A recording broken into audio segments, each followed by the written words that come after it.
Pozdrav svima! Danas donosimo priču koja je potresla regiju i otvorila više pitanja nego odgovora.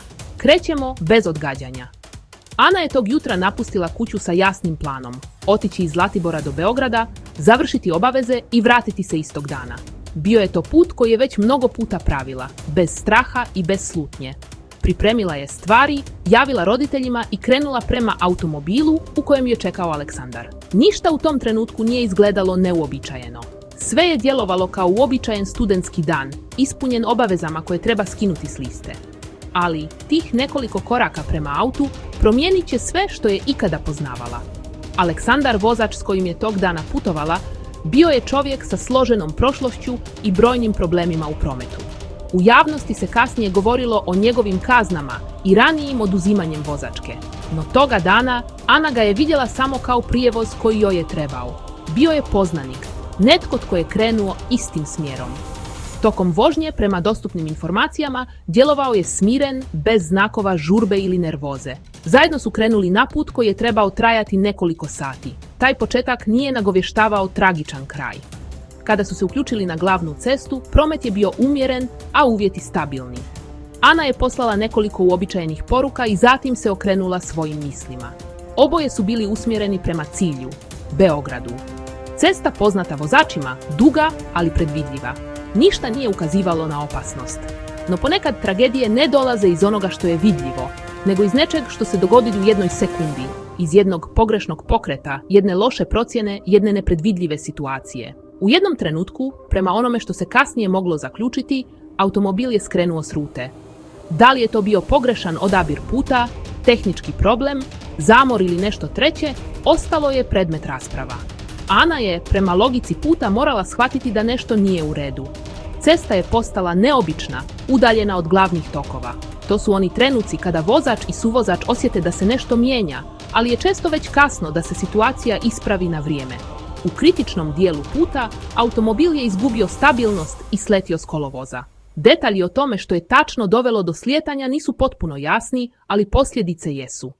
Udarac je bio snažan, a teren na kojem su završili skriven od pogleda prolaznika. To je jedan od ključnih razloga zbog kojih vozilo nije odmah pronađeno. Smješteno izvan linije vidljivosti, ostalo je skriveno kao da je potpuno nestalo s puta. Ana i Aleksandar bili su zarobljeni u trenutku koji se nije mogao vratiti. Nakon što se automobil zaustavio, nastala je sablasna tišina. U takvim trenucima vrijeme se razvuče, sekunde postaju minute. Ana je, prema kasnijim informacijama, uspjela posegnuti za svojim telefonom. To govori da je bila svjesna i da se borila. Okruženje je bilo mračno, nepristupačno, hladno. Bez pogleda na cestu, bez pomoći koja dolazi u prolazu. To su trenuci u kojima čovjek osluškuje vlastiti dah. Shvaća da je sam i da ovisi o posljednjem pokušaju komunikacije. Ana je uspjela uputiti prvi poziv. Što je tačno izgovorila nije javno poznato, ali činjenica da je poziv postojao govori o njenoj snazi i odlučnosti. Bila je povrijeđena, u šoku, ali svjesna da mora djelovati. Poziv je možda trajao samo nekoliko sekundi, možda je veza pucala. Ali u tim trenucima jedna sekunda je dovoljna da osoba pokaže nevjerovatnu volju za životom. To je bio njen prvi pokušaj da dopre do nekoga tko bi mogao promijeniti ishod. Nedugo nakon prvog uslijedio je i drugi poziv. Sama činjenica da je uspjela 2 puta posegnuti za telefonom govori da se nije predala. To su trenuci u kojima se tijelo bori protiv bola, hladnoće i šoka. 2 poziva, 2 vapaja koja su ostala kao tragičan podsjetnik da je pomoć bila na dohvat prstiju, ali se nije uspjela probiti do njih. Signal je bio slab, lokacija nepristupačna, a vrijeme neumoljivo. Dok je vozilo ležalo skriveno, na površini se odvijala drama potrage. Porodica je prijavila nestanak, prijatelji su dijelili objave, policija pretraživala teren. No područje je veliko, a automobil nije bio vidljiv sa ceste. Potraga je bila složena, ispunjena nadom i strahom. 3 dana su prolazila sporo, svaki sat kao teret. Iako nitko nije znao gdje se Ana nalazi, svi su osjećali da vrijeme igra ključnu ulogu. Kada je vozilo konačno pronađeno, potraga je prerasla u tihu tragediju. Spasioci su došli do mjesta koje je bilo toliko sklonjeno da ga je lako bilo promašiti i pri usporenoj vožnji. Prizor je bio težak, srce parajući. Oni koji su stigli prvi znali su da se borba za život završila prije nego što je pomoć ikada bila blizu. Mjesto nesreće postalo je tiha scena propusta, vremena i nepredvidljivosti. I nakon pronalaska, mnoga pitanja ostala su bez odgovora. Šta je uzrokovalo skretanje s puta? Zašto niko nije ranije primijetio tragove? Je li tehnologija mogla pomoći da pozivi budu locirani preciznije? Mnogo je faktora. Neke nikada nećemo do kraja razumjeti. Porodica je ostala s bolnim osjećajem da je Ana bila blizu spasa, ali predaleko od mogućnosti da ga dočeka. Aleksandar, vozač koji je tog dana bio s Anom, postao je centralna figura u rekonstrukciji. Njegov život, navike i prošlost otvorile su brojna pitanja. Iako je i on izgubio život u toj nesreći, javnost je nastavila analizirati njegove prijašnje prekršaje, kao da se u njima traži objašnjenje tragedije. No stvarnost je često složenija. Ponekad je dovoljan jedan trenutak, jedna greška, jedan usud.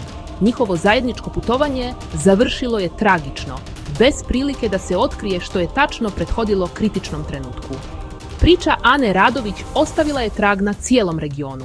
Postala je simbol pitanja sigurnosti na cestama, odgovornosti vozača i važnosti brze reakcije u hitnim situacijama. Porodica i dalje čuva uspomenu na nju, a javnost nastavlja tražiti pouke iz tragedije koja se mogla dogoditi bilo kome. Njeni posljednji ostaju najteži dio priče. Dokaz da se borila do posljednjeg trenutka, da nije odustala i da je njena volja za životom bila jača od svega što joj se našlo na putu. Ta tišina nije odsustvo priče. Ona je podsjetnik na sve ono što je moglo biti.